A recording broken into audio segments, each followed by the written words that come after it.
आज हम लोगों ने यहाँ जम्मू कश्मीर में श्रीनगर में लाइमस्टोन के 12 ब्लॉक्स के सेकंड ट्रांच का ऑक्शन प्रोसेस शुरू किया है और आज भी बड़ा अच्छा उत्साह देखने को मिल रहा है बिडर्स का। इसमें कई हमारे ब्लॉक्स ऐसे हैं जो काफी बड़े हैं और जहाँ पे अच्छे रिसोर्सेज हैं लाइमस्टोन के, तो हमें उम्मीद है कि इस बार इसको अच्छी सफलता मिलेगी।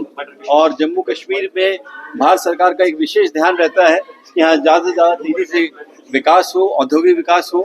इसीलिए यहाँ पे जो ये लाइमस्टोन का ब्लॉक यद्यपि जम्मू कश्मीर का जो प्रशासन है उसके द्वारा किया जाना था, पर उनको मदद करने के लिए भारत सरकार ने पहल करते हुए ये ऑक्शन प्रक्रिया की है, जिससे कि सभी लोगों को हम लोग एक तरह से सुचारू रूप से इस प्रक्रिया में शामिल कर सकें। और इसमें हमें आज सारे बिडर्स को हम पूरा प्रोसेस भी एक्सप्लेन कर रहे हैं कि कैसे उन्हें करना होता है और सारे डिटेल्स उनको सारे ब्लॉक्स के बारे में बताए जा रहे हैं। और मुझे उम्मीद है कि इसमें बहुत अच्छा पार्टिसिपेशन आएगा। हमारे लिए एक बड़ी खुशी की बात यह है देश के रूप में कि पिछले साल हमने 25-26 में पूरे देश में 212 मिनरल ब्लॉक्स का सक्सेसफुल ऑक्शन किया, जो इससे पहले के सालों में हम लगभग 100 ब्लॉक्स के आसपास कर पा रहे थे। तो लास्ट ईयर हम लोगों ने एक रिकॉर्ड कायम किया है 212 मिनरल ब्लॉक्स का। और न केवल ऑक्शन में कायम हमने नया वो रिकॉर्ड कायम किया है, बल्कि ऑपरेशनलाइजेशन, क्योंकि मिनरल ब्लॉक्स ऑक्शन होने के बाद आपको मालूम है उसकी उनको क्लियरेंसेस लेनी होती है और फिर वो फाइनली ब्लॉक ऑपरेशनलाइज होता है। और जब ऑपरेशनलाइज होता है तभी औद्योगिक विकास में योगदान देता है, मिनरल का उत्पादन होता है, राज्य को या संघ राज्य क्षेत्र को रॉयल्टी मिलती है, ऑक्शन प्रीमियम मिलता है। तो वो हमने 2015 से लेके 2024 तक 24-25 तक यानी 10 सालों में हमने 58 ब्लॉक्स 58 मिनरल ब्लॉक्स ऑपरेशनलाइज किए थे। पर लास्ट ईयर मुझे खुशी है 25-26 में हमने 36 ब्लॉक्स ऑपरेशनलाइज किए एक साल में। और ना केवल ये, दूसरी खास बात ये है कि जो 58 ब्लॉक्स हमने पहले ऑपरेशनलाइज किए थे उसमें खाली 20 ग्रीनफील्ड थे। आप लोगों को जानकारी होगी ब्राउनफील्ड ब्लॉक्स जो होते हैं वो पुरानी माइंस होती हैं, वो इजीली ऑपरेशनलाइज हो जाती हैं, बट ग्रीनफील्ड जो नए होते हैं उसमें बहुत समय लगता है, उसका कार्रवाई लंबी होती है। तो 58 में से 38 ब्राउनफील्ड थे और 20 खाली ग्रीनफील्ड थे। पर इस साल जो हमने 36 ऑपरेशनलाइज किए हैं उसमें से 28 ग्रीनफील्ड। तो ये हमारी देश में अब एक माइनिंग सेक्टर ने जो गति पकड़ी है। और मुझे खुशी ये बताते हुए भी कि हमने पिछले साल में चाहे लाइमस्टोन हो चाहे आयरन ओर हो, दोनों में एक रिकॉर्ड प्रगति हासिल की है। लगभग 8% की दर से हमने इसमें इंक्रीज ऑब्जर्व किया है लास्ट ईयर में, और ये अपने आप में एक रिकॉर्ड है। और इसके अलावा ओवरऑल भी हमारे सेक्टर की ग्रोथ, अगर आप लोगों ने देखा हो, अभी न्यूज में आया था कुछ दिनों पहले कि मार्च के महीने में जो वेस्ट एशिया की सिचुएशन की वजह से कई और सेक्टर्स में थोड़ा दर कम हुई थी, पर हमारे माइनिंग सेक्टर ने इसमें और अच्छी प्रगति करी और उसका रिकॉर्ड 5.5% ग्रोथ का आया था। ओवरऑल हमारा जो ग्रोथ है वो बहुत अच्छा रहा 25-26 में, और मुझे उम्मीद है कि इस आने वाले वर्ष में भी हम लोग इसमें बहुत अच्छी गति लाएंगे। इसके साथ ही हमारा क्रिटिकल मिनरल्स में बहुत फोकस है। क्रिटिकल मिनरल्स आप जानते हैं जिसमें lithium, nickel, cobalt, graphite, vanadium, ऐसे 24 मिनरल्स आते थे और भी कोकिंग कोक मिला के 25 हो गए हैं। तो वो बड़े क्रिटिकल सेक्टर्स हैं और एनर्जी ट्रांजिशन के लिए बहुत इंपॉर्टेंट है, ग्रीन एनर्जी ट्रांजिशन के लिए, और कई स्ट्रेटेजिक सेक्टर्स के लिए बहुत इंपॉर्टेंट होते हैं। तो उसमें भी हमने पिछले 2 सालों में 46 ऑक्शंस कर दिए हैं सक्सेसफुली और 19 ब्लॉक्स करेंटली अंडर ऑक्शन है।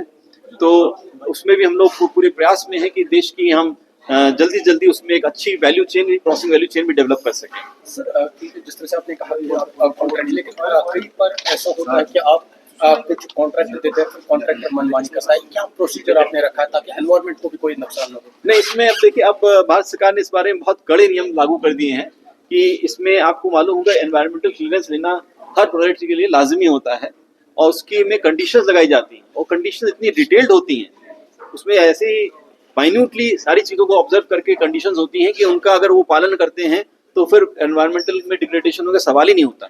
हाँ, हमारी जिम्मेदारी ये अवश्य है कि हम ये सुनिश्चित करें सब मिलके, और of course forest environment department जो पॉल्यूशन कंट्रोल बोर्ड के अधिकारी मुख्य रूप से इसको लागू करते हैं। पर मैं तो आह्वान करूंगा जनता भी जागरूक रहे इस बारे में। हम सब इस बात का ध्यान रखें कि जो क्लियरेंस, एनवायरमेंट क्लियरेंस में कंडीशंस होती हैं उसको बिल्कुल लेटर एंड स्पिरिट में फॉलो किया जाए। और इसके लिए हमने माइनिंग मिनिस्ट्री से एक और कदम उठाया है। हम लोग के जो रेगुलेटर होता है माइनिंग सेक्टर का, इंडियन ब्यूरो ऑफ माइंस, उसने सस्टेनेबल माइनिंग को प्रोत्साहन देने के लिए इसका ग्रेडिंग सिस्टम लागू किया हुआ है, star grading system of mines. और उसमें मिनिमम 3 स्टार ग्रेडिंग मैंडेटरी होती है अगर उसके बिना वो माइन 3 साल में नहीं हासिल करता तो वो माइन बंद कर दी जाती है। और हमारा इंकरेजमेंट है कि लोग 5 स्टार रेटिंग और इवन 7 स्टार रेटिंग तक पहुंचे। तो उसके लिए हम लोग बहुत प्रयत्नशील हैं और हमें ये निश्चित रूप से सुनिश्चित करना है कि एनवायरमेंटल को बिना नुकसान पहुंचाए हम अच्छी सस्टेनेबल माइनिंग करें और उसमें तेज गति से करें, जिससे कि देश को समुचित लाभ मिल सके और जम्मू कश्मीर क्षेत्र का भी पूरा विकास हो सके। धन्यवाद। एक सवाल, क्योंकि आप लोग काम कर रहे हैं, लेकिन इलीगल माइनिंग को रोकने के लिए जहां आपका डिपार्टमेंट माइनिंग डिपार्टमेंट काफी काम कर रहा है, लेकिन कहीं ना कहीं क्या कुछ आप स्ट्रेंथ जो डिपार्टमेंट है उसको स्ट्रेंथ करने के लिए ताकि इलीगल माइनिंग को पूरी तरह से रोक लगाए? बहुत अच्छा प्रश्न है आपका। एक्चुअली इसमें एक समझना होगा, मिनरल्स को हम 2 भाग में डिवाइड करते हैं, मेजर मिनरल्स और माइनर मिनरल्स। जो मेजर मिनरल्स है उनकी पॉलिसी तो भारत सरकार तय करती है और माइनर मिनरल्स की पॉलिसी वो राज्य सरकार या के शासित प्रदेश वो लागू करते हैं, बनाते हैं और लागू करते हैं। पर पूरे सेक्टर की जो पॉलिसी का एग्जीक्यूशन है और इम्प्लीमेंटेशन है वो राज्य सरकार या यूटी एडमिनिस्ट्रेशन के पास है। तो उसमें इनफैक्ट स्पेशली हमने ये देखा है कि बालू खनन की बहुत कंप्लेंट्स आती हैं, नदी के किनारे के बालू खनन जो कि माइनर मिनरल्स में आता है। पर अभी हमने ये भी पाया है कि बहुत से हमारे जो राज्य हैं इस बारे में बड़े जागरूक हो गए हैं और इसके लिए समुचित कदम उठा रहे हैं। पर मैं ये रिक्वेस्ट करूंगा सभी से कि हम टेक्नोलॉजी का ज़्यादा से ज़्यादा उपयोग करें। आज के समय में अगर हम टेक्नोलॉजी का ठीक से उपयोग करें तो हम ये इलीगल माइनिंग की प्रॉब्लम को पूरी तरह से टैकल कर सकते हैं। अदरवाइज तो फिर बिट्स एंड पीसेस में रहेगा, आप 10 जगह रोकेंगे पर उसका 11वीं जगह चुपके कोई कर ले जाए। इसलिए टेक्नोलॉजी का समुचित उपयोग जरूरी है। और इसमें जैसे हमने आयरन ओर सेक्टर के लिए मैं बताऊंगा कि हमने लास्ट ईयर नवंबर में पहली बार एक व्यवस्था लागू करी उड़ीसा राज्य में, हम लोग के प्रोत्साहन से उन्होंने लागू भी कर दिया। उसमें क्या है कि अब वो जो मिस रिप्रेजेंटेशन ऑफ ग्रेड्स होता था आयरन ओर का वो खत्म हो गया है। उसमें रियल टाइम XRF एनालाइजर से कन्वेयर बेल्ट में जो मिनरल जा रहा है खान से निकलते समय वो एनालाइज हो जाता है और ऑटोमेटिकली उसकी इन्फॉर्मेशन अपडेट हो जाती है और जो गेट पास है उसमें भी वो अंकित हो जाता है।